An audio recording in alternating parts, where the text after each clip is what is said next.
ಅಲ್ಲ ಮಾನ್ಯ ಸಭಾಧ್ಯಕ್ಷ ಒಳ್ಳೆ MD ಹಾಕಿ ಅಂತ ಹೇಳಿ ಯಾರ ಕೆಲ್ಸಕ್ಕೆ ಬರ್ದಾರ ಅದ್ರ ದುಡ್ಡೇ ಬೇರೆ ಕಡೆ ಟ್ರಾನ್ಸ್ಫರ್ ಮಾಡಕ್ ದಯವಿಟ್ಟು ಆ MD ಪ್ರತಿಷ್ಠಿತ ಕಂಪನಿ ಕೇಳಿ ಮಾನ್ಯ ಸರ್. ನೀವು ಕೇಳೋದಿಲ್ಲ ಸಜೆಷನ್ ಅವರ ಪ್ರಶ್ನೆ. ನೀವಿಲ್ಲಿ ಅವಕಾಶ ಕೊಟ್ರಿ, ನೀವೆಲ್ಲ ಮಂತ್ರಿಗಳು ಎಲ್ಲರಿಗೂ ಅವಕಾಶ ಕೊಟ್ರಿ. ನೀವು ಜಮೀರ್ ಅಹಮದ್ಗೆ ಮತ್ತೆ ಸುರೇಶ್ ಅವ್ರಿಗೆ ಕೇಳಕ್ಕೆ ತಾಳ್ಮೆ ಇಲ್ಲ ಅಂದ್ರೆ ಅಧ್ಯಕ್ಷರೇ ಇದರಲ್ಲಿ ಆನ್ಲೈನ್ಗೆ ವ್ಯವಸ್ಥೆಯನ್ನ ಮಾಡಿಕೊಟ್ಟಿದ್ದಾರೆ ಅಧ್ಯಕ್ಷರೇ.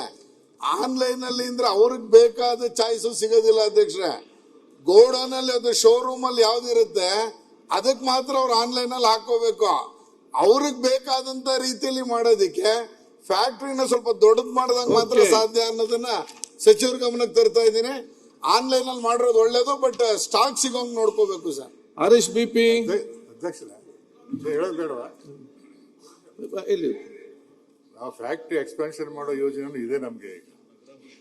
ನಮಗೆ ನಾವು ಸೀರೆ ಎಷ್ಟು ತಯಾರು ಮಾಡ್ತಾ ಇದೀವಿ, ಆನ್ಲೈನ್ ನಲ್ಲಿ ಬಹಳ ಜಾಸ್ತಿ ಬೇಡಿಕೆ ಬರ್ತಾ ಇದೆ. ಅದಕ್ಕೋಸ್ಕರ ಅದ್ರ ಬಗ್ಗೆ ನಾವು ಯೋಚನೆ ಮಾಡ್ತಾ ಇದೀವಿ. ಏನೋ ಜಾಸ್ತಿ ತಯಾರು ಮಾಡಿದಂಗೆ ಅವ್ರಿಗೆ ಕೊಡ್ತಕ್ಕಂಥ ವ್ಯವಸ್ಥೆ MD ಹಾಕಿ ಮಾನ್ಯ ಸಚಿವರೇ. MD ಅವರ ಒಳ್ಳೆಯವ್ರನ್ನ ಹಾಕಿ ಸ್ವಲ್ಪ ಮೇಲೆತ್ತಿ ಅದನ್ನ ನನ್ನ suggestion. Harish BP. News first ನಿರ್ಭೀತಿಯಿಂದ ನಿಮ್ಮ ಪರವಾಗಿ.